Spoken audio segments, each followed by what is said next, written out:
Halo semuanya, selamat datang kembali. Pekan lalu, Departemen Pertahanan Amerika Serikat mengonfirmasi bahwa jumlah tentara AS yang terluka dalam perang melawan Iran telah mencapai 653 orang sejak konflik pecah pada akhir Februari 2026. Angka ini hampir 5 kali lipat dibanding laporan resmi pertama pada awal Maret. Dan yang mengejutkan, cedera otak kini tercatat sebagai jenis luka paling dominan yang dialami pasukan Amerika di medan perang. Bukan luka tembak, bukan pula luka bakar. Data ini sendiri berasal dari laporan Kementerian Pertahanan yang ditinjau oleh ABC News, hasil investigasi outlet The War Horse terhadap Defense Casualty Analysis System, basis data resmi yang mencatat setiap korban tewas dan luka personel militer AS di seluruh dunia.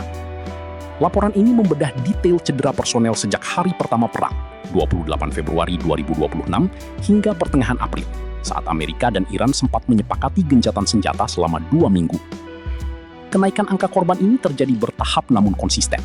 Awal Maret, Pentagon melaporkan sekitar 140 korban luka, dengan mayoritas disebut ringan. Awal April, sebelum gencatan senjata berlaku, angka itu sudah menembus 400, dengan Angkatan Darat menanggung lebih dari 2/3 dari total korban. 2 insiden tunggal, serangan pada 1 Maret dan 18 Maret, bahkan menyumbang hampir 40% dari seluruh korban di periode itu, jauh di atas rata-rata harian. Setelah pertempuran kembali memanas pada Juli, angkanya melonjak lagi melewati 600, sebelum akhirnya mencapai 653 di laporan terbaru. Dari seluruh data yang dibedah, cedera kepala tercatat sebagai kategori paling banyak. Setidaknya 170 personel mengalami cedera otak traumatis hanya dalam 6 minggu pertama perang.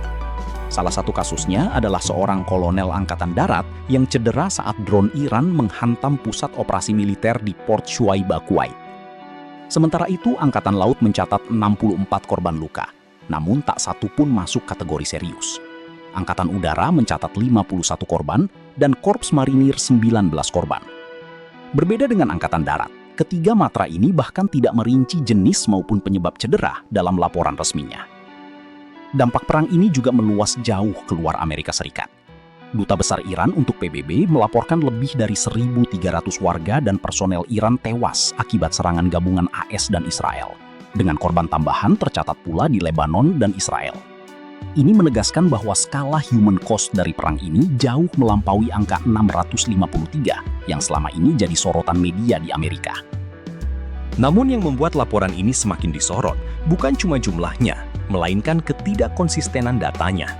Dalam beberapa hari terakhir, Pentagon sempat merevisi turun jumlah tentara yang tewas dari 18 menjadi 14, sekaligus menghapus 65 nama dari daftar korban luka, tanpa penjelasan resmi selain alasan keamanan operasional. Perubahan ini memicu desakan dari sejumlah anggota Kongres agar Kementerian Pertahanan memberikan laporan yang lebih transparan kepada publik. Lebih dari sekadar statistik, laporan 653 korban ini menjadi pengingat bahwa transparansi data korban perang tidak pernah sesederhana angka di atas kertas. Di tengah perang yang telah menelan biaya lebih dari 37,5 miliar dolar Amerika, publik dan Kongres kini menuntut kejelasan.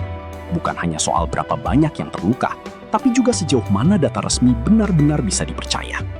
Lantas, apa pendapat kalian tentang statistik laporan jumlah tentara AS yang terluka ini? Tulis pendapat kalian di kolom komentar. Terima kasih yang telah menonton video sampai akhir. Sampai jumpa di video berikutnya.